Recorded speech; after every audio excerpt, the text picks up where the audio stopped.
I'm going to go ahead and call the Come new. agenda session to order. First thing we have today is the consent agenda. Number one on consent agenda is the approval of the May 7, 2013 City Council meeting minutes. Number two, bid number 13-20, Shipley Motor Equipment Company, a resolution awarding bid number 13-20 and authorizing the purchase of 2 Mack trucks from Wayne Titan Bodies from Shipley Motor Equipment Company in the amount of $490,120 for use by the Solid Waste Division. I assume this has been through the Equipment Committee. Yes, it has. Okey-doke. All right, any comments or questions on that? Number three, bid number 13-21, Terex Utilities, a resolution awarding bid number 13-21 and authorizing the purchase of 1 Ford F-550 truck, Terex Utilities of North Little Rock, in the amount of $44,285 for use by the Transportation Division.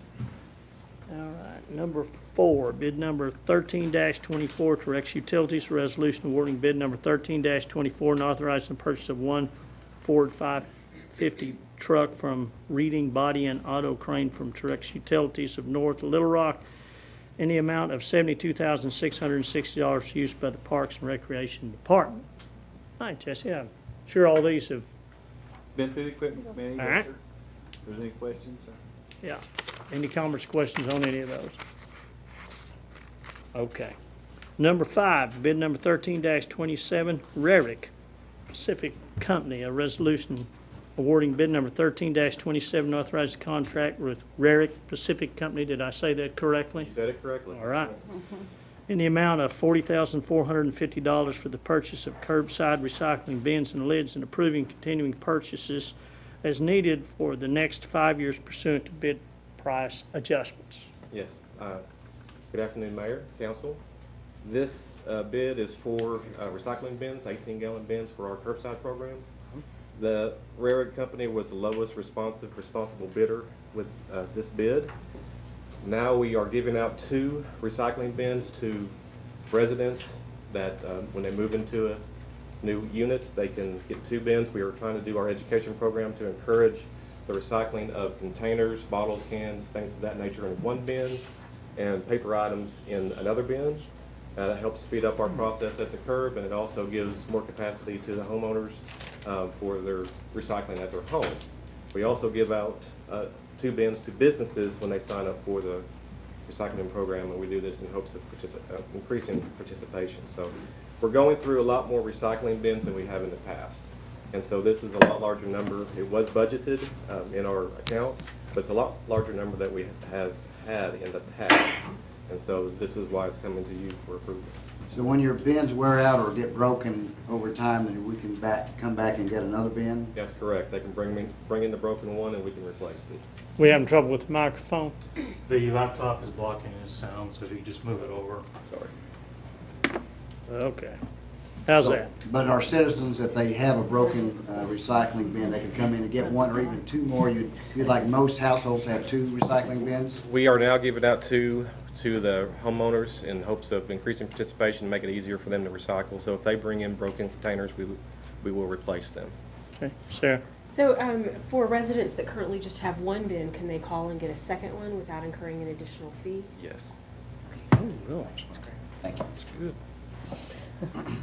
Anything else? She asked it better than I did. All right. Number 6, belt loader and golf car purchase. Resolution approving a budget adjustment in the amount of $27,275 to transfer funds to the Fleet Division for the purchase of 1 belt loader and 1 golf car for use at the Federal Executive Airport. Ray? Thank you, Mr. Mayor, members of the council. This was on our startup budget, a belt loader and a golf car. The golf car is not really for golfing, it's for towing small. I'm glad you explained that, Ray. You're right close to Fayetteville Country Club. Yes. Driving up the hill.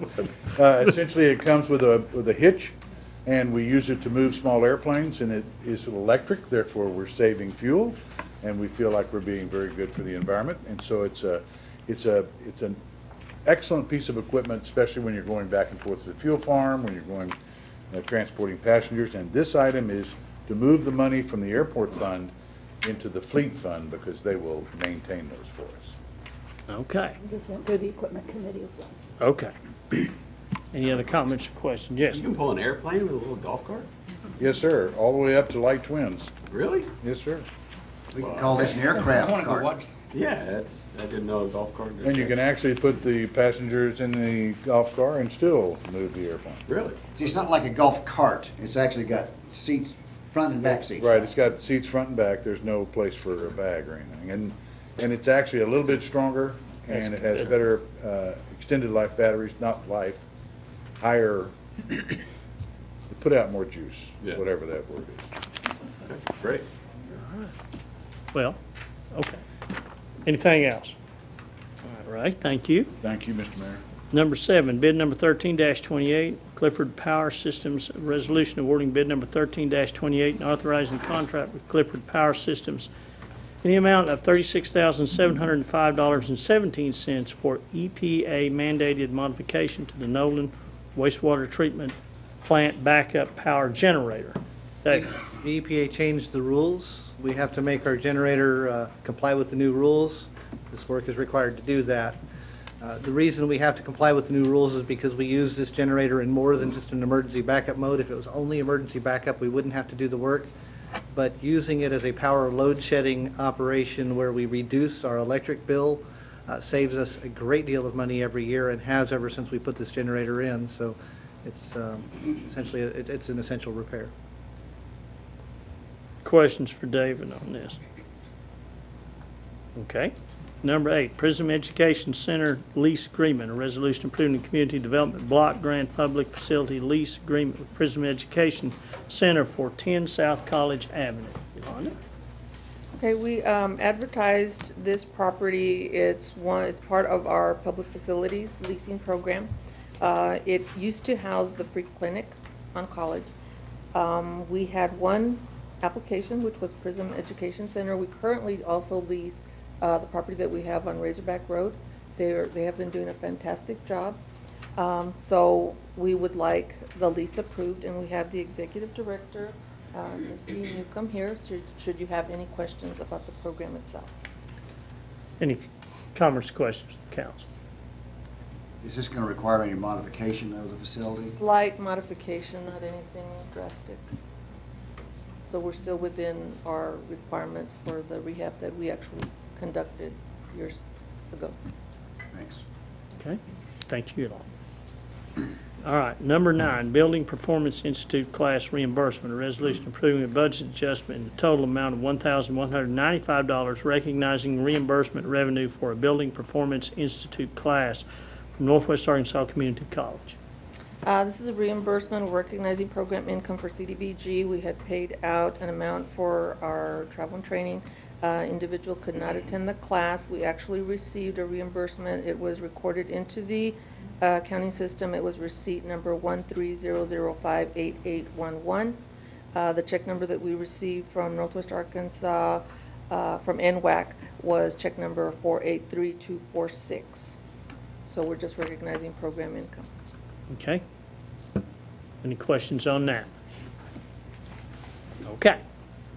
All right, number 10, Northwest Arkansas Metro Chiefs Association Regional Hazmat, resolution approving budget adjustment in the amount of $28,565 to utilize Northwest Arkansas Metro's Chiefs Association Regional Hazmat Team assessments for purposes of startup and outfitting the federal hazmat team. Chief? Mayor, councilors, the regional hazmat team that was sponsored previously by the Northwest Arkansas Metro Chiefs Association has been disbanded at the first of the year, and the old agreement that we were in mandated that the assets be liquidated. So all of their equipment and their vehicles have been sold finally, and all of the accounts closed, and the money that was the revenue that was received from that has been split up among all of the previous members. And our share of Fayetteville is this amount, $28,000 some dollars. And so what we're requesting is authorization to fold that back into the hazmat team coffers so that we can finish outfitting the hazmat team and the truck and the trailer that we have, so that we'll have redundancy when we respond. Okay. Any questions for the chief on this? Okay. All right, number 11, Ave Fuel Corporation, a resolution awarding RFP number 13-05 and approving a 5-year contract with Ave Fuel Corporation for the provision of aviation fuel and refueler trucks for Federal Executive Airport Drake Field. Right. Thank you, Mr. Mayor, members of the council. This item is to make permanent the contract for fuel supply agreement for the airport. As you'll recall, about a month and a half, maybe 2 months ago, we approved an emergency action in order to keep fuel flowing at the airport. It was with AvFuel because AvFuel was the corporation that was servicing Millionaire. We did have an RFQ, and the committee unanimously selected AvFuel to remain as the best candidate to provide fuel and fuel service trucks to the airport. This is a 5-year contract, and it was as a result of RFP 13-05. Any questions for Ray on that? Okay.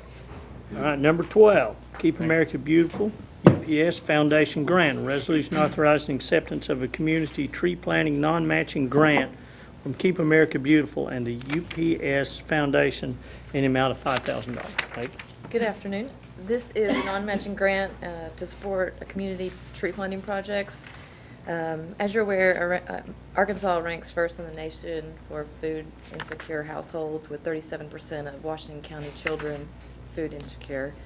And we're proposing the community's first community orchard on city property at the Yvonne Richardson Center to empower an underserved area and help grow and harvest local produce. We're partnering with the existing Kids Crop program to ensure that the trees get a good footing and they're maintained, and to also help the children with their skill building. The planting will happen sometime between this November and April next year, and we're proposing accept the grant with a budget adjustment. Everybody good? How many years before there'll be some Produce? produce? Yeah. So there's different schools of thought. The smaller the trees you go in, the better they take. And I'm not sure how many years that is before they start producing fruit. I know with the existing Kids Crop, they have some espalier fig and some pears out there, and they're just now producing last year. I think those went in the ground perhaps 3 years ago. So does the grant take care for maintenance, spraying, and the Yes. sorts of things? It does all of that So for as long as we for as long as the money assumed 3 years of maintenance. So it's for 8 fruit trees, 2 nut trees. So the majority, the cost of the trees are actually minimal for the majority of the money's going towards the maintenance. It's wonderful. I just wanted you to talk about it a little bit since it's on consent. I wanted to hear, they get a chance to great hear investment. about it. Apples Thank and you. pears. Apples and pears. Thanks so much. Appreciate the information. Peaches are my favorite. Okay. Under old business, unfinished business, we have amend 114.02, Farmers Market. An ordinance to amend 114.02 Farmers Market to transfer the current free use of the south parking spaces on Mountain Street to the control of the Rural Mountain Producers Exchange Board, to close Mountain Street to traffic to permit sound application during Farmers Market, and to make other changes. Several changes. Anybody else got anything on that? Everybody good? Okay. All right, under new business, we have number 1, Historic Woolsey Family Homestead Resolution to express the City Council's intent to examine the feasibility of preserving the historic Woolsey Family Homestead in West Fetmore. That's something that Councilmember Marsh and I are bringing forward. Sarah, you want to comment on it? After we took the tour, I guess, was that last week or the week before? It was apparent that if we don't do something now to preserve and restore this homestead, that we're going to lose that opportunity. And it's a unique part of Fayetteville's heritage, and it's significant in that it's not just an older, home, but it's also the whole homestead and the cemetery. And I feel like we need to at least take a look at what it would take to restore that and explore the possibilities. And so that's what this resolution seeks to do. It is a resolution basically of intent to look at what it would take to do that. I know that several of us went on that tour, and we started drafting up a resolution. Yes, Rhonda? And the week before he went on the tour, Ward 4 meeting had invited Bruce Shackelford to come and talk about this, the prairie in general. And while he was there, a proposal was made by him to citizens of Ward 4 to take on the cemetery restoration. And mainly what he was talking about was cleanup and putting things back in place the way they were. And so this resolution that the mayor put forward, I tried to get sign on it. Kept said I was a few minutes too late. Still can. But I wanted to say that we are still very interested in Ward 4. This is in our ward, the prairie is, and we love it there. And so I want to punch out the fact that you're talking about more than the homestead. You're talking about the cemetery Absolutely. as well. It's included in the So resolution. the Ward 4 people who may have heard that we were considering taking on the cemetery. We weren't talking about the homestead. That seemed a little big for Alan and me. But the cemetery is included in this, and so we're excited to get some dollar amounts with that too, and what the city might be able to do in the way of equipment that would get in there and lift up the heavy things. We need good information, so it does include the cemetery, right? Your resolution, Right, it it says does. and cemetery. And the grounds. Yeah. And the grounds. That's grounds. Okay, So so that I includes just want to make the sure any Ward 4 people who were listening knew that this was not really separate from what we talked about at our meeting last month. Actually, it's If probably a that's little okay more with everybody. inclusive of the home and the Very, property. very good. Yeah, we try to leave it open-ended, and then hopefully staff will be able to tell us what Wonderful, is and we're appropriate. very supportive. I just want to make sure it's really clear that that's all kind of included. Absolutely. Yeah. Thank you. Any other comments or questions? I know that's probably one of the oldest homesteads that we have in the whole city, so we certainly want to look at preserving that if we can. All right. Any other comments or questions? This is a resolution. Do you want to leave it here? Do you I want think to it's put it? probably good to be on new business to All right. to bring the citizens' attention to it and what Okay. you're looking at, and what your Okay. plans for it. All right. All right. Number 2, RZN 13-4348, 1035 North Gregg Avenue, Smith. An ordinance rezoning that property describing rezoning petition RZN 13-4348 for approximately 0.44 acres located at 1035 North Gregg Avenue from RMF 24 residential multifamily, 24 units per acre, to NC Neighborhood Conservation. Jeremy. It's a bit of a unique request. It's a down zone to get more density. It's at the southwest corner of Gregg Avenue and North Street. Essentially, if you're entering the Wilson Park area, it's on the north side, there on the south side of Gregg. The property is currently zoned RMF 24, which allows for multifamily development.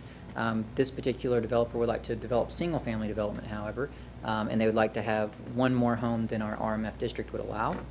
They approached us and asked us what opportunities there would be. Neighborhood conservation seemed like a good fit, a good transition from the multifamily to the north and the single family to the south. So this would be a request to rezone the property to neighborhood conservation. City Plan 2030 shows this as a city neighborhood area which supports a variety of housing types, so we do feel like this would fit in very well in that particular area, and it would be compatible with their surrounding mix of residential densities and housing types. Planning Commission voted 9-0, and staff is recommending approval. Comments or questions? We good? All right. Number 3, vacation 13-4346, 902 South School Street, Ferguson's Addition. Ordinance approving vacation 13-4346 submitted by city staff properly located around 902 South School Street, Ferguson's Addition, to vacate 60 foot of right-of-way. Jeremy? Refer to the map on page 11 of 24 in your packet. This is a undeveloped right-of-way for Locust Street. It's south of the Tire Tracks facility on South School. It's actually between 7th Street and 9th Street, where our new trail connection to Walker Park is going on the south side of Fayetteville. When we approached the property owners about getting easements for their property, we discussed this with them, and they would like to have that alley or that street vacated. It's very unlikely it would ever be built. It's actually at the confluence of two creeks, runs right through the right-of-way, as you can see in that. Yeah, diagram. very expensive street. Very much so, and which is probably the reason it's never been constructed in the first place. And so it's simply paper right-of-way. It's about 600 feet in length, about 60 feet wide, and we would recommend that it be vacated. The property would go back to adjacent property owners for their use and enjoyment, which again would also essentially guarantee no street would come through for that property. And I think they're willing to work with us, or I know they're willing to work with us on the easements if this goes forward. So we're recommending approval as to the Planning Commission. Comments, questions? Okay. Number 4, amend chapters 151, 161, 164, and 172. An ordinance to amend chapters 151, 161, 164, and 172 of the Unified Development Code to modify certain standards within urban zoning districts, to clarify and add flexibility to some of these requirements, to amend building height references and add a maximum building height to the C1 zoning district, and to provide supplement design standards for auto-oriented facilities within these districts. Jeremy. Back in 2010 and 11, city staff worked on form-based codes, and we brought those forward to the Planning Commission and City Council. We said at that time that we would test these out with developments, and we committed to you to bring back any changes that we felt necessary to really try to meet the intent and the spirit of what we were trying to do. We're back. It's been a few years. We've been working on some different ideas and doing some research about what's actually working. We've seen some projects that have done really well and meeting the intent of that code. We've also seen some projects that really had to go through a number of variances that we did not intend to occur. And so that's really the intent of looking at these, looking at the Unified Development Code in relationship to our form-based codes. I will say that's something we're constantly doing. The UDC is not a stagnant book. It's a dynamic thing. It changes with time. It changes as we see new projects, and it's something that we're constantly looking at to improve. There are several chapters within this code that are being amended, and I'll go through more of that in detail at the City Council meeting. But definitions, our zoning districts, we actually looked at some of our multifamily zoning districts and commercial districts, some of which still did not have height limits. So we're proposing some height limitations like in C1. We had some very low density multifamily districts with very high height limits, which did not make sense, so we looked at those as well. We've also had some comments and concerns from citizens with projects about step back and transition of height adjacent to the street, and we've seen some of those projects being constructed or already constructed, so we've tried to work with that, simply creating some step back like we have in the downtown master plan. In downtown codes, we have a 15-foot step back above 3 stories, so we're implementing the same policy with these recommendations as well.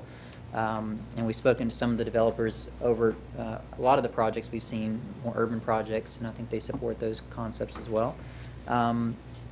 We've also looked at neighborhood conservation zoning district. It's one that comes before you every once in a while, and it seems to be always with a bill of assurance that doesn't allow duplex development, and so we've just recommended moving the 2 family units to a conditional use permit.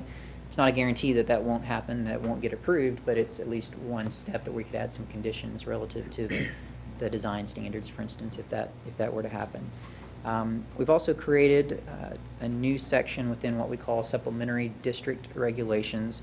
It's essentially trying to describe what we mean by minimum buildable street frontage, which essentially is if you have a lot width here, this is my lot width, a certain percentage of the building has to cover your lot width, and each zoning district has a different percentage. So it may be 50%, it may be 65%, it may be 75%.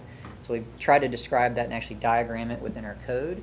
We also have lots, for instance, if it's a corner lot, so if you have 2 streets on a corner, how that would work. If you have a through lot, which means you have a lot, there's a street on this side and a street on this side, how do you build to both sides, or do you?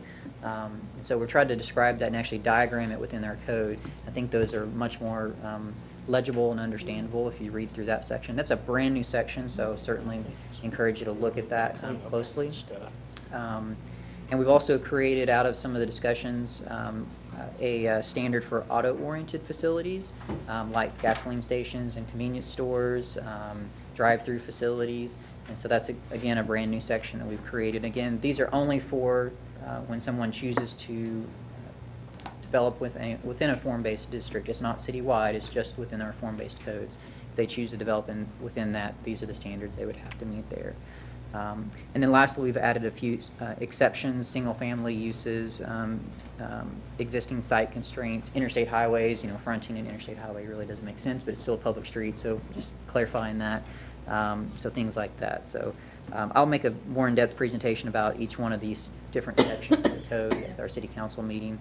But feel free to call me with any questions as you read through this. I will say this went through 3 rounds at the Planning Commission, March 25th, April 8th, April 22nd. We also had a working session on April 18th to go through all of the code changes, and ultimately they voted 9-0 in favor of this.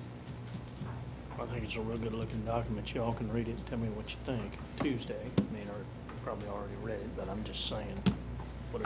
And I would say I'd prefer not to approve it on the first meeting. Right. I'd like to get this stuff out there in public, and it gives you more time to read it as well. And so I'd prefer that you at least leave it on that first reading. Right. Well, I think people are going to have specific questions looking at what is already existing and to see how that's going to impact that activity. That's kind of what I was thinking when I looked at it. Yeah. Me too. Okay, anything else on that one? Good, Jeremy. Great. Yeah, the staff did a real good job on Staff's this. been They worked a working on this long time on Really this. good. Quite a while. Jeremy, when people have questions about this, and we have this reputation for being restrictive, which I think is more of a perception than a reality, and we want our form-based codes to be easier, right? I mean, that's what my way I comprehend this. Form-based codes are kind of 2 things in relationship to our existing codes. One, they tend to be more restrictive. Well, that's And they're in higher architectural design standards, and the reason is because they allow for administrative approval. So it cuts out the red tape and the time to process something, but the standard is higher. The standard construction and the overall aesthetic is higher. So the concern is, it seems like it's going to put more pressure on city staff, right? Because suddenly there are standards that people are going to perceive the staff as being hard on us to meet these standards. Do you see that that's a possibility? Because I'm just trying to think of people that have talked to me about our code over the past several years. I think once you have the opportunity to look through this, a lot of this is actually helping that very issue. We had run up against a project that we felt was really meeting the spirit and intent of the ordinance, but there was a technical thing within the existing code that we simply couldn't allow what we all wanted to do and what the developer wanted to do, and we felt like it was actually best for the neighborhood. This helps alleviate some of those things by providing options for instance, if a building, like I was mentioning, if a building was only 65% or 50% of the lot width and it needed to be 65, this allows for supplemental elements to make up. So instead of trying to extend your building, when they had no need for this. That's exactly the example that I recall. Exactly. So those are ways to help have more variety in the options. Thanks. I'll get a little piece of that when it comes around. Okay, anything else on that one? All right. Number 5, 2013 COPS Hiring Program Matching Grant. Resolution approving the application for the 2013 COPS Hiring Program Matching Grant in the amount of $375,000 to fund 3 police officers for a period of 4 years, with the $348,494 matching requirements split proportionally between the city of Fayetteville and the school district. Chief? Thank you, Mayor. Excuse me. This resolution authorizes us to apply for a Department of Justice grant. The grant application had 2 preferences that would be given. One was for people or departments that had frozen or eliminated positions, and the second one was for school security. We felt like we met both of those. We have 3 frozen positions currently back from 2009. Also, the school had approached us about adding some SROs in the schools. It's a 75-25% grant. However, each position had a $125,000 maximum, so when we actually put the numbers to it, it worked out to be a 70-30 grant instead of a 75-25 grant.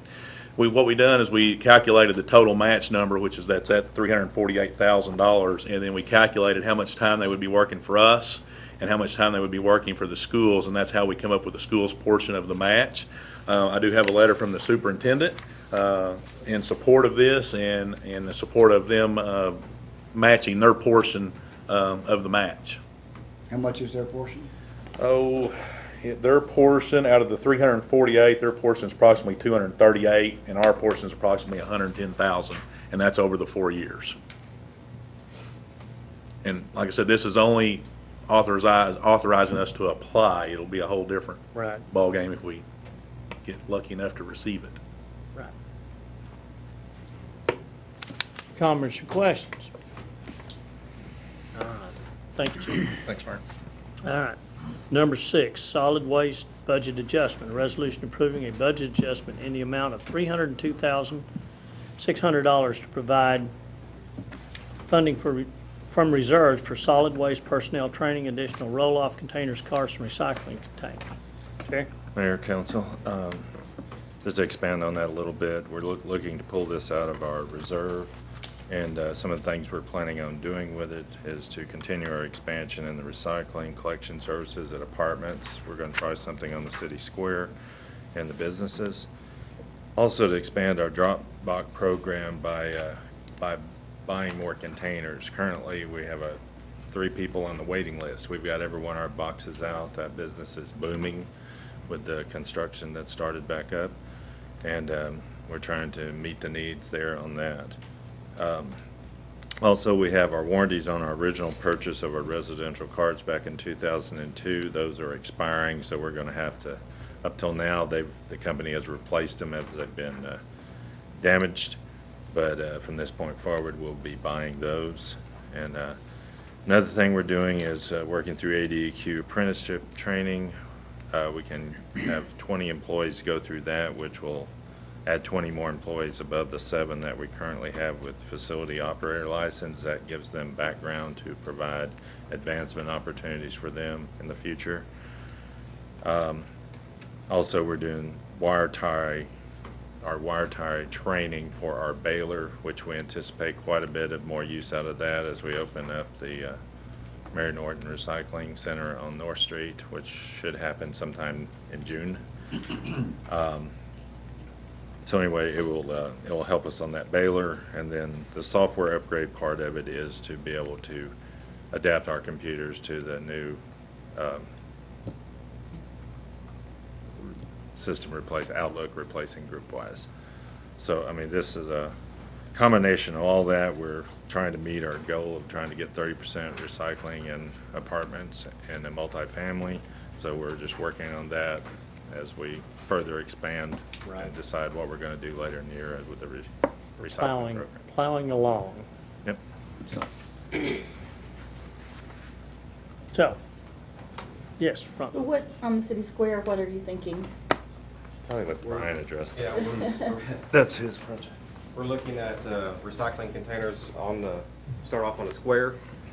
Basically, graphically design them to where they're incorporating our new mascot logo and pictures of, we're going to focus on bottles and cans and pictures of bottles and cans instead of just words.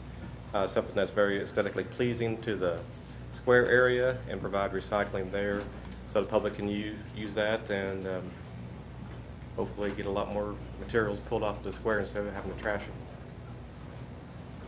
So we're going to start at the square, focus on that area, and then as we get more money to do more containers, we'll expand it hopefully down Block Street and other areas. Brian, is there a model that you're using for this, by any chance that you could show? Sure. We've actually been working with a company to kind of mock up a design. Because I think there is some concern about aesthetics, but everyone's for it, but then how is it integrated? Right. So, We haven't really unveiled yet because we haven't unveiled our mascot program yet. But if that is something that the council wishes to see, we could definitely provide that to you at the meeting Tuesday. Just maybe an idea at some point, because it's certainly a great idea, and thanks for moving forward on it.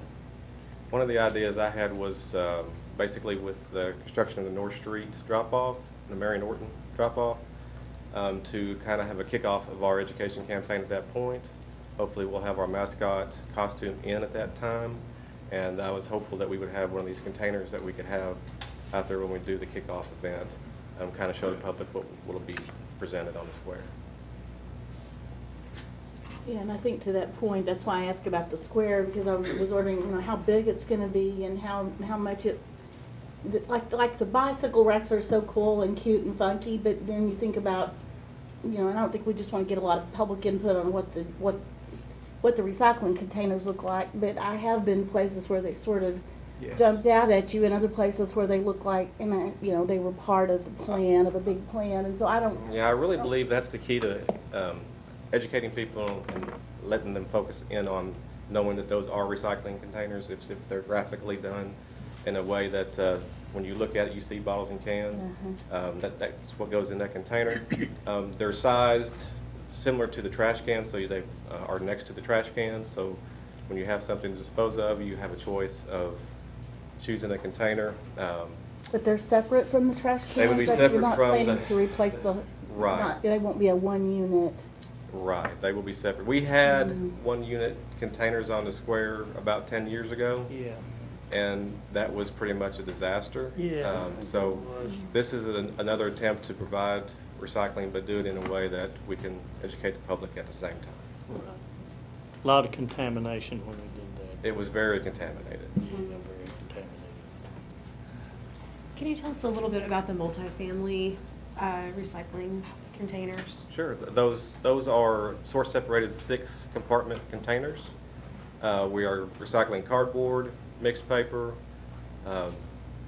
plastic bottles number 1, plastic bottles number 2, steel cans, and aluminum cans. So we're focusing on those materials. The only material that we are not collecting in the apartment program is glass, basically because we ran out of space within the container for the roll-off. There was only so much space, because these are specialized containers for Fayetteville's program. Nobody really had these containers. We worked with the manufacturer to engineer them. And the way they're configured, we just couldn't get another compartment on there. But they are source-separated containers. We have 5 apartment complexes that are using these at this time. They're all over 100 units. 2 of the 5 are now permanent. We want to start working with the other 3 to try to encourage them to be permanent. What I mean by permanent is there every day. We started the program where we would drop a container, leave it for a day, move it to another apartment complex. The participation is pretty lackluster on that. So we're trying to tweak the program, and that's why we're asking for more money to go out and purchase more containers. You'll be seeing a request to approve a grant from ADEQ at the next council meeting. Those are for 3 additional containers. So with what we're asking here and the grant that's coming up at the next meeting, there'll be 6 additional containers that we can add to the 6 that we currently have. So does it have separate containers for aluminum cans and steel cans? That's correct. How do you tell the difference? Between aluminum and steel? Yeah. It's, for me, it's very simple because I've been involved with it a lot. Right. The main thing is aluminum is a lot softer. You can actually kind of crush it. It's a lot thinner. Steel cans are much more rigid. On the packaging itself, it does say it's aluminum, please recycle, steel, please recycle. It's got the steel symbol on the packaging for the steel can. The other way, which you wouldn't necessarily know how to do, but steel is magnetized. So you can stick a magnet to it. If it sticks to the steel can, it's steel. If it doesn't, it's aluminum. So. Could you put a magnet on the outside of the container so that people who doubt could check? Because I mean, I honestly am not sure that I would. We could probably do that. I'm afraid the magnet would disappear. You can't really squeeze a steel can and make much of an indent. Okay, so like but you a- can, like if a you soup squeeze the can. can, We do- aluminum will work. Okay. We do have pictures Okay. on the container that shows a steel can and shows an aluminum can. So hopefully the person recycling could make sense of that. Another way too, I think most of the aluminum cans are beverage, Mhm. tend to be more beverage, where Right. almost all cans, like soup cans or anything you open with a can opener. Steel. is Always gonna be usually a steel It's can. steel, okay. So, I Yeah. was going to give you one other thing real quick, just kind of an update. You know, a while back in the first year, we rolled out a glass program on Dixon Street. And when we first started doing that, we were collecting about a quarter ton a week, and we were just doing the bakery buildings, Farrell's, Kingfisher, and that group over there, and we were doing Doe's, Bordino's, and Jose's on the other side. We just had those two containers, and between them, I guess we were getting about a quarter each, weren't we? Right. So, but as of here, the last few weeks, since we've rolled out and put out containers at all the other businesses, we've seen it gradually pick up more and more. In the last few weeks, we've been averaging over a ton a week. So it, 2 tons, I'm sorry. So it's an 8-fold increase from our pilot program when we started. And another example of that, when they had the Foam Fest a couple of weekends ago, that was 1,600 pounds of glass came off that one event, and we were there to collect that. So we're getting quite a bit.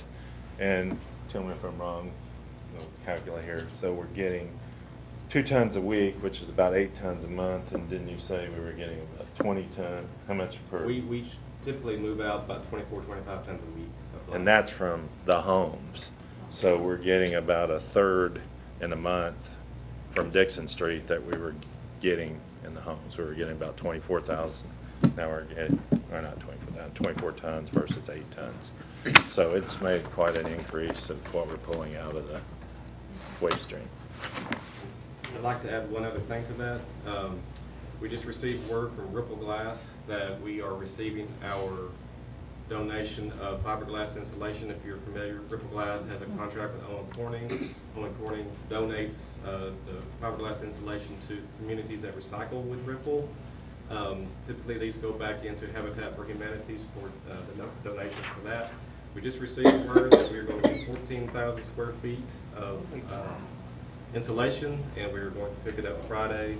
And so we're going to drop it off at Habitat's facility, and then that can be incorporated into their programs. Good. So it's a really good program to work with Ripple Glass, and shows the importance of recycling glass out of our waste stream. Right. So when we, I'm looking at you because you might be, when we had our budget meetings and planned for the future, and now we're looking at 3 more permanent multifamily recycling projects, right? Are we going to have more staff and more trucks and more, I mean, that's not part of the budget impact here now, but are we needing to be thinking about that soon? Well, I mean, based on what we're doing here with this, we can probably handle, but we're going to have a discussion, as Don's talked about, later in the year on how to handle the multifamily on a bigger scale. and Before whether next how our- budget cycle, you think? Is it that I soon? think the idea is to be doing that somewhere in conjunction with that, so we can start getting some out. Short answer would be yes. Short answer is yes. That's Okay. why I was Well, looking at you. I wasn't gonna say. Well, it's good for us to But be anyway, thinking about that. that's the bigger 'cause- picture. This yeah. is just what we can do in the short term to increase it in the meantime. Good. Awesome. Thank you. Okay. Anything else on that? All right. Number 7, Willow Bend Development. The resolution to express the city council's intent to invest about $1 million to cost share the construction of city infrastructure within the houses at Willow Bend Development with proper assurances that affordable owner-occupied housing will be constructed and preserved in this new neighborhood. Peter. Mayor, council, the houses at Willow Bend is a 9.75 acre infill project proposed for the Walker Park neighborhood in South Fayetteville. It's a project of the Partners for Better Housing, which is a local nonprofit established by the Fayetteville Housing Authority with a specific mission to construct new affordable housing in Fayetteville. Their goal is to construct between 65 and 84 homes that would be marketed to families making between 50 and 80% of the average median income, and to create a sustainable, replicable model of attainable housing in Fayetteville. The resolution states as its intent the city's intent to cost share with the development in the amount of up to $1 million for public infrastructure, sidewalks, streets, and storm drainage and related costs associated with infrastructure that would eventually be owned by the city of Fayetteville. And the idea behind the cost share is that it would lower the purchase price of the homes for families making between 50 and 80% of that median income requirement. There's a 3-page sheet that the Partners for Better Housing prepared that's part of your packet that kind of explains and shows some of the detail of what the contribution would do in terms of the an average home cost. The resolution states that a couple of requirements that the developers would have to ensure that the benefits of the city's contribution would go only to owners of homes who occupy those homes, so that fulfills the owner-occupied component of the requirement, and that covenants exist to ensure that affordability of the home is carried on for more than just the first few years of the neighborhood's existence. It directs the staff to negotiate and work with Partners for Better Housing on the specific terms associated with the cost share, which would likely include a reimbursement component to the developer after the infrastructure is constructed and accepted by the city of Fayetteville. Reasons why you would want to support this resolution are that this project helps meet 2 of the city's 2030 goals, those being creating attainable housing opportunities inside Fayetteville and making appropriate and infill and revitalization our highest priorities. I would also add that this resolution was forwarded to you all with a 3-0 vote at the April 30th street committee meeting as well. Okay. Questions, comments? At that meeting, they had not yet gotten all this property under contract. Have they gotten the last 3 acres for this 9.7 acres now under contract? They're continuing to have conversations with the Sugg family, the owners of that other property. I got an update from Rob Sharp, the board president, last week, and he said that there continues to be productive dialogue. They don't have it under contract yet, but they're working towards that. The project is phased and designed such that even if that negotiation were not to fall through and they weren't able to get that 3 acres plus or minus, they would construct it in a way that they'd still be able to meet their connectivity requirements with 2 streets in and out of the subdivision. It would shift the plan slightly, and it would put the number of homes constructed more towards the 65 number and away from the 84 number. Any other questions, comments? Well, I would like to know, I mean, we know that the $1 million, we have decided it will not be coming out of the bond program, correct? No, yeah, it's not coming out of the bond program. That's what I'm saying. So we know the funding can't come from there. So it's got to come from 2 places. Paul, you might want to weigh in on this. Very well. It'll have to come from 1 or 2 places. It'll either have to come from the CIP, which there are limited possibilities of taking it from there, or come from general fund reserves. Those will be our primary options, if in fact it moves forward. But at this point in time, of course, we have to see if the entire project goes through and at what time that'll happen. No, those will be the options we'll be looking at. That's right. So I want to make that clear to the council that we will have to look at CIP lists. Okay? All right, or reserves. That's only 2 places. And again, this is a resolution of intent, so I mean, there's still a lot of open discussion and we're not under a timeline. I think that's relevant because of the dynamic nature of the project, so. Right. I just wanted to have all that on the table before Tuesday, and if there was anything It's not appropriate or right. If there's anything you wanted us to bring to the meeting. However, it will require a lot of work by the city attorney's office to try to come up with these agreements to try to tie up this land with deed restrictions and other stuff that would be legal. So it's not like just say yes and then actually don't Off we mean go. yes. So really think about it before you approve this resolution. Kit, since we're moving forward kind of in a phased development, does that help in any way, or do you think? In order to try to ensure that the money actually flow through to reduce the prices for the homes, and then to try to ensure that this remains mainly a owner-occupied, single-family neighborhood, and that someone doesn't get this and then immediately try to sell their house and make a quick $20,000 through the subsidy of the city council. There are going to be some real difficult restrictions in the deeds for that, and it's certainly something we've never done before, so it's something we're not totally reinventing the wheel, but it's something that I'll have to look at a lot of Arkansas law on and do a lot of work on it. So it's not just a very light thing to do. I want you all to be very serious when you're looking at this next week. Well, Kid, associated with that, is, of course, is the home mortgage process with the subsidized property. It really, it works hand in hand to keep it into the occupancy level with the subsidy, because this is considered a subsidized property. We are building our own infrastructure, which we can do legally. We cannot officially subsidize Joe Blow to go buy this house. Okay? So we are doing what a developer is normally required to do. Normally a developer is required to pay 100% of these costs. We're being asked to pay a sizable percentage of the costs and try to make sure that that then accomplishes what I believe is the goal of the city council, to provide some attainable housing, and not also provide just a windfall for someone to buy a house and flip it, or to buy a house and rent it, or something like that. It is a windfall to anybody that would be buying a house there. But in order to try to make sure it's not, and so there's other issues about, well, how do we try to ensure that the money actually goes there and not to salaries or other costs, overhead of the developers. So that's another issue to look at.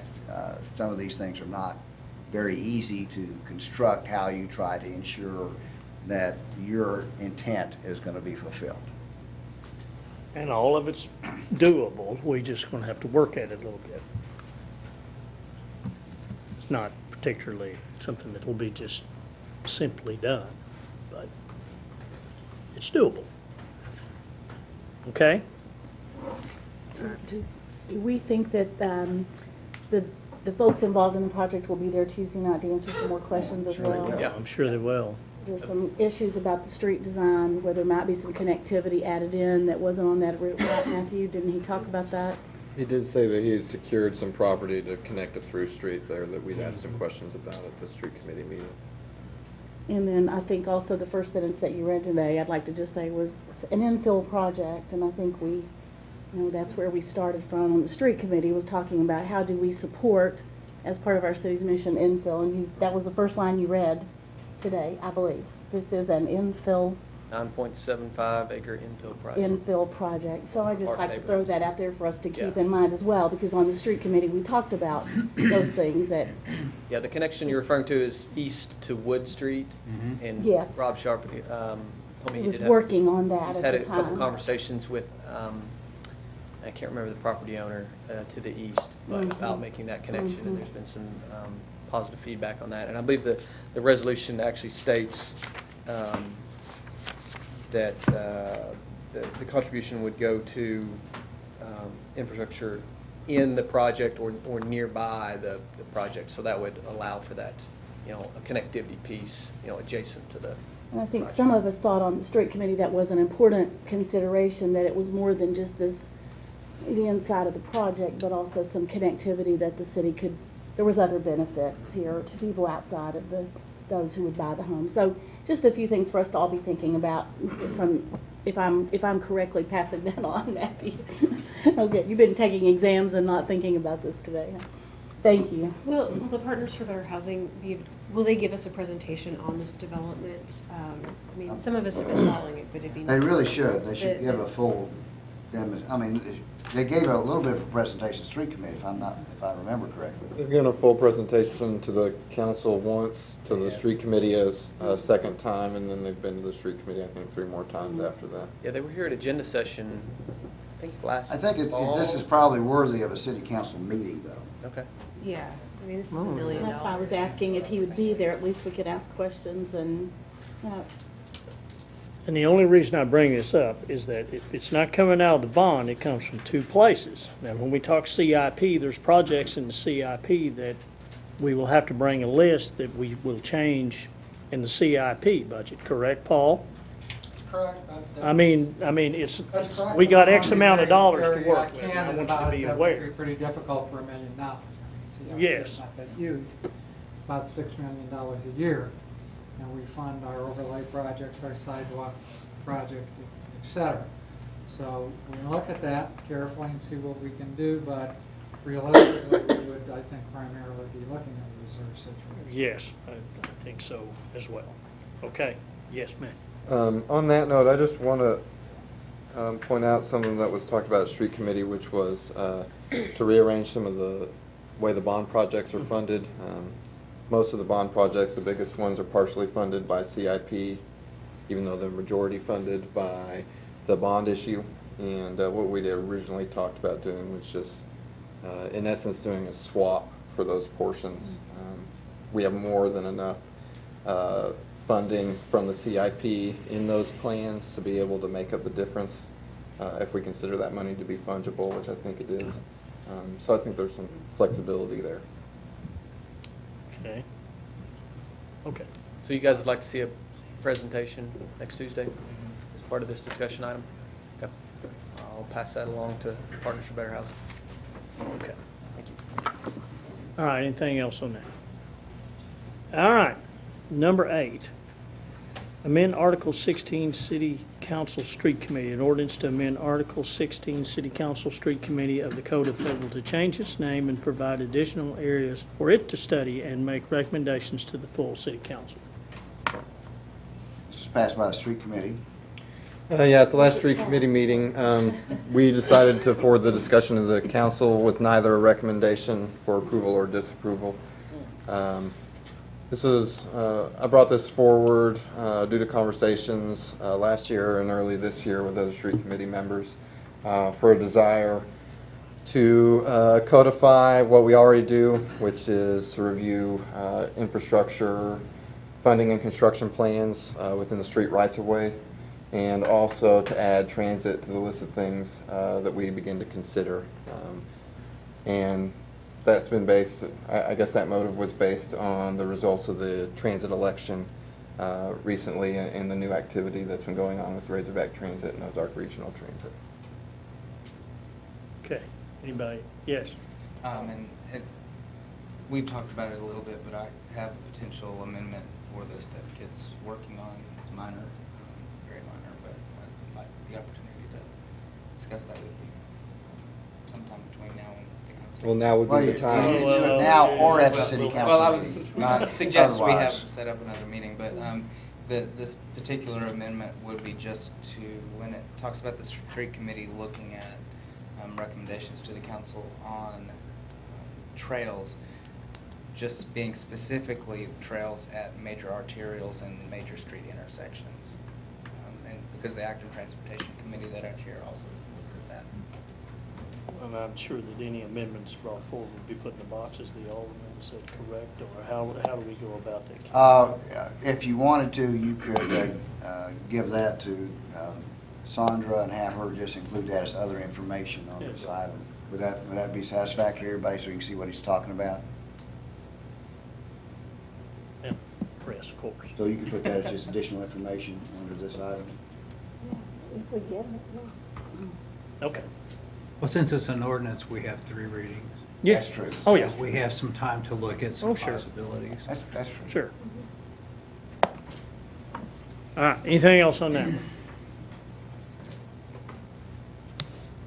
Yes. All right, now we have CH2M Hill. Oh, Mayor. We've got approval of a budget adjustment. Oops, sorry. I forgot.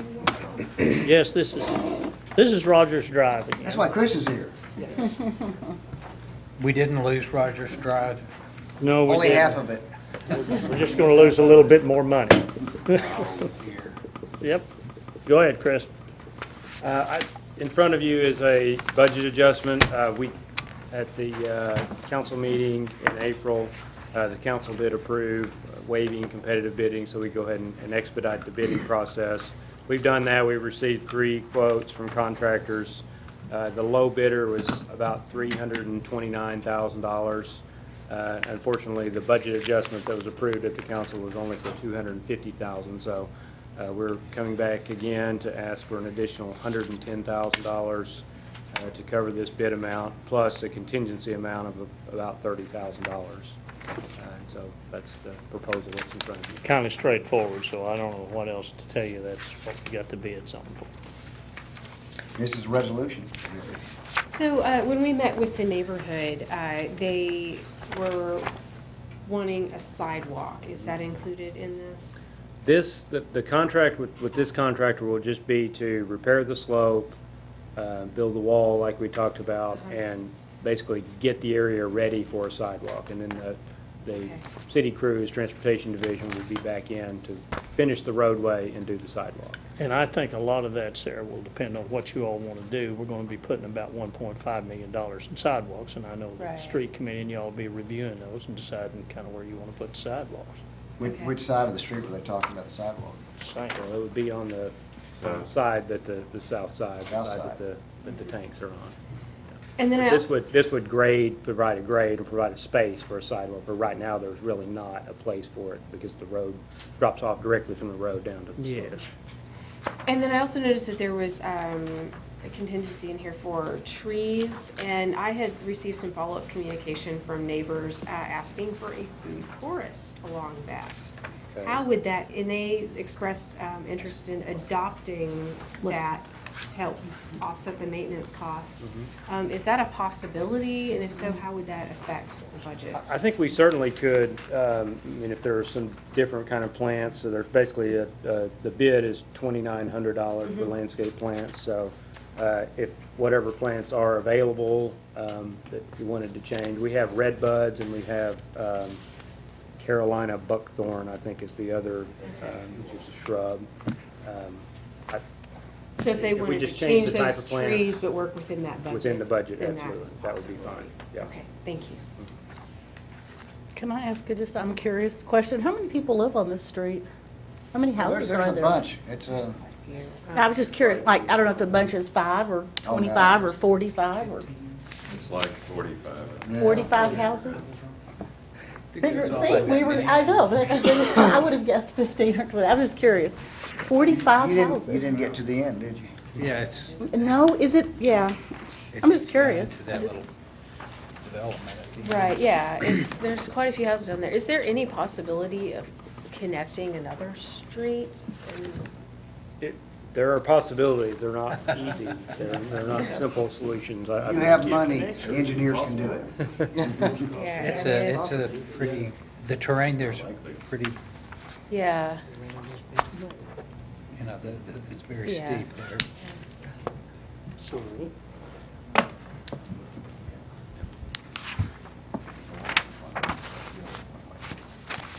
Can I ask another question? Yeah. So the funding, can we talk about that? I know it says that it tells us total budget, street improvements, use of fund balance. Yep.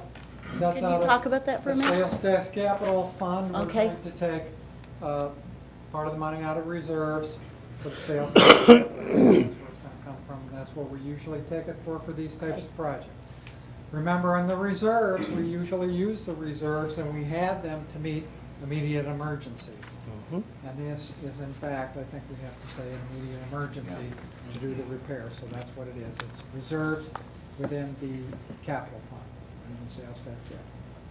So, could I ask another question about this? I'm sorry, but Absolutely. it seems like when we came into this budget year, we were all excited about having money. And we had some money for different things, and we were all excited about how we might spend it, which is, now it seems like almost every time we turn around, we're talking about spending the reserves Yes. for something. Some things have cropped up. The airport, we're talking about Willow Bend, we're talking about, now we've got this that we have to do. Seems like there was something else big that cropped up.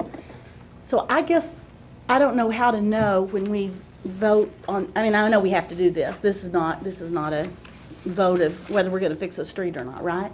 But how? It is. It's whether you're going to fix Well- the street. We have to do it. Well, thank you, Kit. So the point I'm trying to say is how are we to know where we are relative to other years when it comes to reserves? Are we still in good shape with reserves? Well- Can you help us with, maybe I'm the only one who wonders what we spent and what we haven't, and if we're still far ahead or not, or, Absolutely. Well, that's what you have me here for. Thank to tell you you. whether or not we can afford that and where I think we are, and we're reasonable. We're reasonably where we were a couple of years ago with reserves. Remember, when we have increases in the sales tax fund, a portion of that goes to sales tax capital. A portion of that also goes in the general fund, okay? So we do have a little more reserves than what we had anticipated if we go back, say, 2 years ago, because we've had good sales tax last year and this year. So that is what built up the reserves a bit to allow this. But remember, we do keep a strong reserve position to handle emergencies. Now, if cash flow needs, want to make sure we do have some money for reserves in case we need them in the future, but your basic barometer is me, and to ask me whether or not I feel we have sufficient reserves on that. We have we've got about $1 million in the sales tax capital fund, which is about where I want to keep it in reserve for cash flow purposes and in case we get emergencies, okay? That's right. after this is spent, about $1 million. After Okay. this additional $100,000, we got about $1 million planned. Remember, we have that's about a $6 million budget per year, and at any point in time, that budget is up to $12, $15 million because that's carrying a long-term project. Okay, so that's not a real heavy reserve, but it's a sufficient reserve to keep us moving. Thank you. But you I'll be know- the only you know- one who doesn't know that, but I'm just. That's a good review, a good review. Good, yeah, thank Now, you. Again, when we put the budget together, we look out there and you can see the forecast of each reserve in each place that we do have. We can discuss that Right. at a point in time. But generally, these are why I'm giving you updates, especially on sales tax capital, and you can see the barometer there, plus the quarterly report. I tell you if we're on track, not on track, and whether or not we have reserves. But we have sufficient reserves to do this, to meet this emergency. But it does feel like, I agree that suddenly it's like, here's another 100,000, here's another Yeah. 1,000, but thank Absolutely, you. but remember when we're looking at this, these are emergency situations. Now, this The certainly other ones is we've in the been talking airport. about are not necessarily emergency situations. And that's, That's why you want to make sure you have sufficient. yes. reserves. That's why you keep an eye on those reserves, because you don't bank on suddenly the federal government coming in and shutting down an airport No. tower, costing you $300,000. You don't, like a flood, what we had a couple of years ago, was the worst flood we'd had in 25 years, and all the expense that goes with that, where the town, or an ice storm, where we have to cash flow the money. And that's where those reserves come in pretty handy. So that's why and I'm a little conservative on the spending end of it, is that, I don't want to spend those reserves to where we're rubbed up right against that $5.7 million, which is, but, we got some flex. But, it doesn't take but a few hillsides. What was the other one, Kings Drive, that we spent $400,000 or $500,000 on that? Here's another one, and those have got to be fixed. You can't let a street fall off the hillside and not fix it. It's got to be fixed, and we have to fix it correctly. And I estimated, when I saw the damages up there, I figured around $300,000, but I thought we was going to be a little better, but it wasn't. It was actually a little more, so it is what it is. Terry, yes? I was just going to add, since it came up, talking about the airport and the tower costs and all that we approved. We've gotten word that's now delayed till September 30th. Right, So that's 5 true. of those months that you all approved earlier, we're not going to be spending that money, so there's $100,000 that won't be spent. Yeah, we saved that money, and Yep. they're, Yep. we talked with the Justice Department, they're dismissing, removing their case, moving to have the case be dismissed as moot. We're agreeing with that because they're no longer closing it, but of course, the new budget for the federal government starts October 1st, and we're not sure what's going to happen then. We do think we have a better chance then to have at least partial funding, if not full funding of the tower, even beyond that. But we know it's going to be fully funded now through the end of September. That helps. A lot. Good. Yes, sir. So in terms of cost, you know, this is an extraordinary amount of money. What would it cost, say, instead to connect Heath Drive to Rock Street? I mean, that's, have we looked at that? Is there, because this keeps falling down every time we fix it. And are we addressing the underlying issue that's causing the erosion? Well, yeah, to answer your second question, yes, this solution is a permanent solution. We've basically been putting Band-Aids on the problem for a couple of years. But this is a permanent fix that will solve the problem. That's why it's $300,000 versus a $20,000 or anything like that. We also are, just to make sure everybody understands, the slide is in front of or adjacent to one of the tanks. The other tank, the road is not slid, but it is showing signs of sliding. So we're basically going in and using the same retaining wall system adjacent to that tank as well, so we don't have that slide. So we're fixing a slide and we're preventing another slide from occurring. And is that because we kind of flattened out that area below the road for the tanks, and that's the steeper area now that's giving us trouble? Ultimately, the steeper slope by the tanks has caused the failure. It's taking many, many years before the steeper slopes are what we're concerned about. So we're trying to mitigate that. Haven't looked at the cost of connecting any of those other streets. I know there are a lot of factors involved there. If you try to connect Rock to Rogers, number one, you don't have right-of-way. It's steep all the way up there, and you'd hit on the wrong side of this anyway. You still have to do this. Well, you know, I mean, I lived on the street for a long time, and it is nervous only having that one inlet and outlet, and there's more land up there that people are wanting to develop, and I don't really feel good about adding more houses if we can't get in and out of there, or it's potentially blocked that one way. And it seems like before we spend this money, we might ought to look at some of these other connection points, and maybe that's just not where we build the road back. But that's an excellent point. You know, I'm looking at the Google map right now, and admittedly, it doesn't have topography, but it seems like for that amount of money, there might be other potential connections that it would be worth exploring.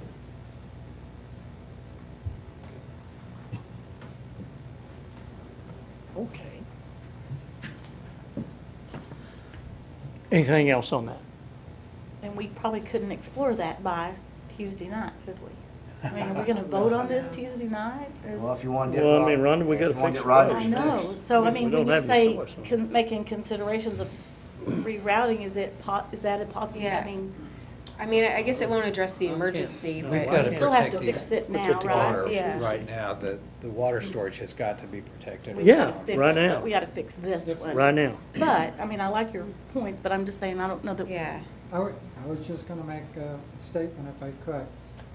And Chris isn't saying much, but running another road is very, Millions. very expensive. You're talking about millions of dollars. You've got one way in, and public safety is here, they'll tell you, you've got one way in up there with 45 houses. I don't know that we really have a choice on keeping that open and fixing at this point in time. You're certainly right to look at, we should be looking at alternatives in the future, but here's a case where we have one way in, 45 houses, that's the only way we can get a fire truck in there. Well, Right now, I think everybody around the table would certainly be in agreement. We've got to fix the road that we have right now that's sliding off the hillside. I don't think anybody would argue that point against But to that. have an alternative to that. But your connection, it gets a little more, we just have to plan that. There's even more houses on Country Club Hill with one way in.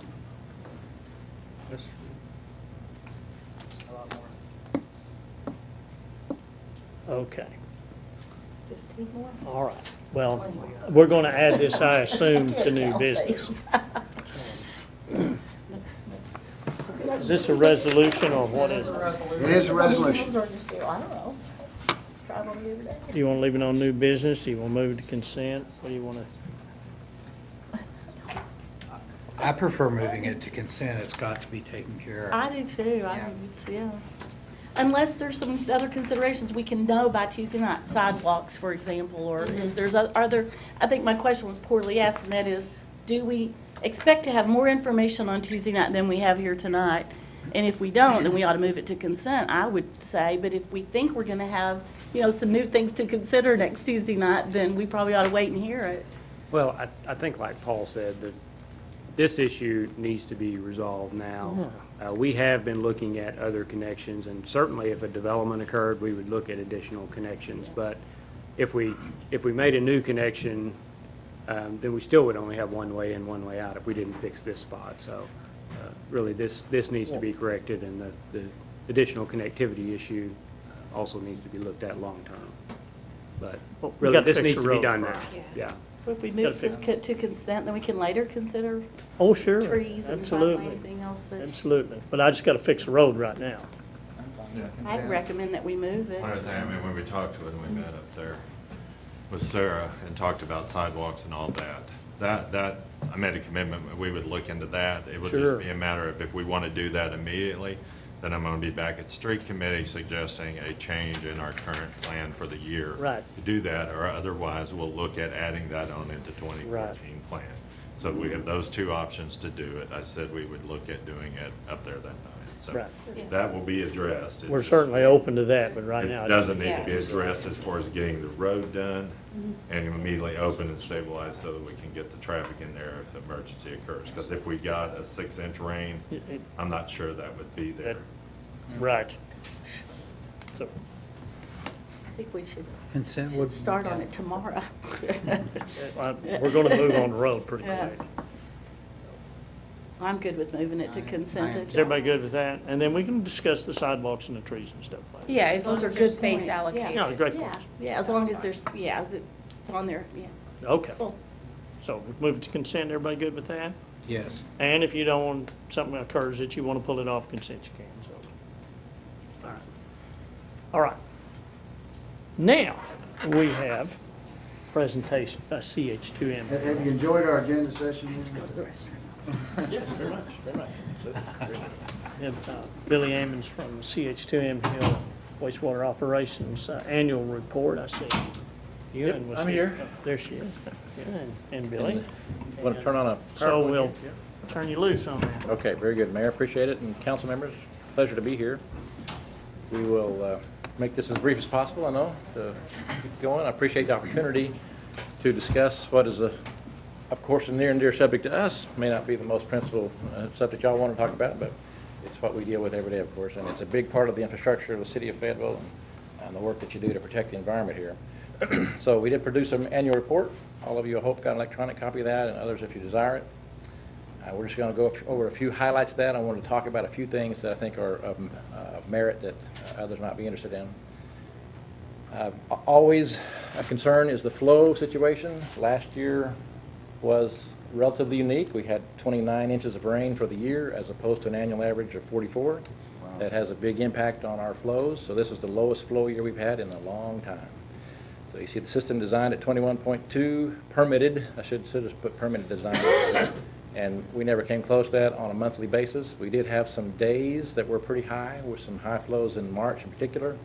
At one point we had we treated over 45 million gallons between the two plants. So, but as a general rule, the flows were low in 2012. Looking at 2011, there are some changes that you should probably be aware of. You can see from Nolan to West Side, the amount of flow, the loading. This has to do with the biochemical oxygen demand, a measurement of organic strength of the waste that comes to us. In particular, you know, 52% of design on Nolan, 64% of design at West Side. That changed to 56 and 73. So even though the flows were low, the loads increased. I assume that there must be more people doing things on the west side of town and giving us additional loading. There's no industry out there, so that's got to be a reflection of increased growth, maybe just reflected in those sales tax numbers we talked about earlier. But in reality, we're still well within the projections and well within the capabilities of both facilities. This is probably my favorite way to look at this issue, maybe because it makes us look good, but it's also somewhat reality. If we calculate the amount of pollutant that we receive, which includes a combination of BOD, suspended solids, phosphorus, and ammonia, add all that up at both plants, we receive 223.6 million pounds of pollutant per year. We removed 222.3 million pounds of pollutant per year, 99.4%. So Better than Ivory soap. yeah, you know, people complain about what we put out, but you can see we remove a great deal of what comes to us. This is the detail behind some of that. I just wanted to point out a few things, you know, on a monthly basis, the numbers are all there, but looking at the bottom, you'll see the big things for us. BOD, 1.8 milligram per liter, or parts per million. 2.05 parts suspended solids, 0.28, that's less than 0.3 parts of phosphorus. Our limit is 1 currently, and ammonia 0.15. This is at Noland. At Westside, that's 1.9, 0.46, 0.21, and 0.11. Numbers are very similar in most ways except for the suspended solids, just because we have better filters at the west side. A lot of things happened in 2012. We were busy in many, many ways and doing a lot of different things. This is one of our favorite projects. It's, of course, developing into a much larger project. This is a dredge sitting in Lake Sequoia prior to the pilot project that we conducted for removing sediment from that location. This is part of that removal. You know, we took out 1 million+ gallons of water, captured about 500 cubic yards of sediment. We're gained about 2 feet in depth in that little one swath is all we put, about 500, 400 feet long, to fill those bags and the sedimentation basin beside it. That's, we're progressing with that. We'll talk about it a little bit later, but it's obtaining permits and approval to move forward this project is extremely detailed and laborious, but we're fighting our way through it, one little step at a time. We, obviously, the city should be, I think, very proud of the biosolids drying operation that exists out on the old land application site. This is the building that houses the thermal dryer. We've had a number of issues. We have learned a great deal for our own benefit, and we had a tour this morning from the owners or the manufacturer of this unit, as well as the equivalent of the Secretary of Agriculture for Mexico and some of the folks that work with him, to come and see about using this type of technology in Mexico. They were very pleased with what they saw, according to what they told us anyway. And we were helping that, inadvertently, that manufacturer to recognize some of the potential shortfalls in their system. Helping them design their system. We've helped them discover some of the potential flaws in their system, put it that way. A large number of issues that we have managed to work through, and with their cooperation, but it's been an interesting process.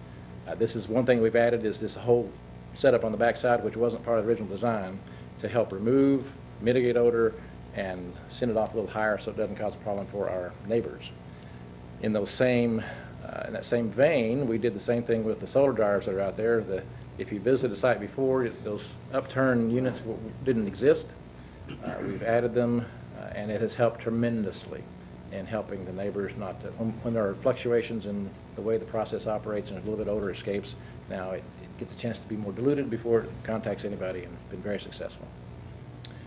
We are producing fertilizer. We had to increase our claims of nutrient value because the State Plant Board said we were too far under the average. We're not allowed to we were claiming 440 because we didn't want to make a claim that wouldn't be backed up, but our average has actually been better than 660, so they said we need to increase that. That's a 50% increase in nutrient capacity, or our nutrient availability in that product than what we anticipated initially. We'd get a lot of people that call when we open up the books on taking and buying this fertilizer product. Others in the state who sell think we need to increase our price so that it keeps things going better. We may look at that in the future. But for now, we're happy to be able to sell it all instead of having to haul it into the landfill. Even with that, the big deal, of course, for the city is that we're able to dispose of the product without having complications in that, so that keeps the whole treatment process working, and we are saving a lot of money over time. That number will be not quite doubled for this coming year, but still be substantial. Does this stuff leave our watershed here, or the Illinois River watershed? That I cannot tell you. We do not ask the folks who buy it where they're going to use it. We only ask if they pay for what they take. We also began a new process, which took forever and a day to get permitted, but I think it's going to be highly beneficial, of land applying treatment residuals from the water treatment plant from Beaver Water District, which of course supplies drinking water for all of most of Northwest Arkansas. Though that's basically an alum sludge combined with a little bit of dirt that they remove from the water. Been very successful in putting it out on the ground. It's also been a good revenue source. We're projecting somewhere around $110,000 to $125,000 revenue from that for this coming year. We had a great project of involving basically protecting the stream, the downstream reservoir from additional erosion and the sediment and phosphorus contained in that sediment on a stretch of stream bank that is on the land application site, or the biosolids management site, excuse me. 800 feet of shoreline that's been restored from the top picture to the bottom picture, and then a more updated version. Should get a recent one, but that's a very successful project, holding very well, and there are other projects we'll be bringing forward in the future for that, to do that. We continue to do things to help, we believe, contribute to the sustainability of the entire region by utilizing our off-peak generators. As David mentioned earlier, the repair we'll have to make, or the upgrade we have to make to the Nolan generator, will help continue this particular savings, and which also prevents the AECC from having to build additional large generation capacity. We saved $272,000 for the city last year, and almost $2 million so far since we instituted that process. So it's been highly successful, continues to be. Looking ahead, there are still some challenges. Some are the same. We are going to continue to try to refine the use of and potential marketing with biosolids, hoping we can increase the overall revenue for the city. The use of tenability analysis continues to drag on. Hopefully we'll be able to get back to making that move forward soon and see what the end result is going to be, how it's going to affect us long term. We are working with every acronym you can think of to try to get the permit for the dredging operation. Everybody has a stake in the game, and it's like I say, it's teaching me a great deal of patience. One more step, and then you can address another step. Patience is not my strong point, but I'm learning. And we do have a big thing coming up, mentioned in the annual report, having to, by permit, required to revise the industrial, that's not really, I shouldn't use IPP, but the industrial user part of the sewer use ordinance, and may take advantage of the opportunity to redo the whole thing to make it more modern and current. So, in summary, last year we continued to remove over 99% of the pollutants that come to us. No lost time accidents. Focusing on all things sustainable, we hope, to make ourselves as green as possible. And we did it this year barely within budget, just barely, by the skin of our teeth. So hopefully we'll do a little better next year. But the things that happened with the complications on the drying operation not coming into operation as soon as we wanted to, it caused us to have to go to landfill longer than we intended, than we budgeted for, so it was a very difficult year financially. But we did make it. Some nice things that happened though with the area with the xeriscape we have at Nolan, and the continued success of the Woolsey Wet Prairie. So we look back at the good things that happened by being here. We appreciate the opportunity to partner with the city, highly value the relationship and the opportunity here, and hope that you feel the same about us. I think yes. Well, I think you all do a fantastic job. Okay. Great report. Do we have anything else? We don't, do we? What about a tour? Are we touring anything? Not tonight. Not tonight. Okay. Mayor, just a couple announcements real quickly. City Parks Department this Saturday is hosting the first annual Parkapalooza. Okay. It's May 18th at the Lake Fayetteville facility. It's also in association with National Kids to Parks Day, and there's a lot of information out on the website, but disc golf, kayaking, sand volleyball, butterfly house tours at the Botanical Garden of the Ozarks. There's a 1 mile fun run and a 5K starting from Veterans Memorial Park at 9 a.m. Bicycle trail ride, both the soft trail and paved trail around the park at 10, and then a ribbon cutting for both of those trails at 11 a.m., so certainly invite you out there for that. And then in the afternoon, we are also hosting, in partnership with the Convention and Visitors Bureau and the Fayetteville Forward Historic and Heritage Resources Action Group, a historic walking tour around the downtown square at 4 p.m., meeting out in front of the town center. Gary Coover, who's the chair of our Historic District Commission, is leading that tour, and will be able to give you information about the history of the square. So interesting walk. Just a couple announcements. All right. Anything else? All right, thank you all. We're adjourned.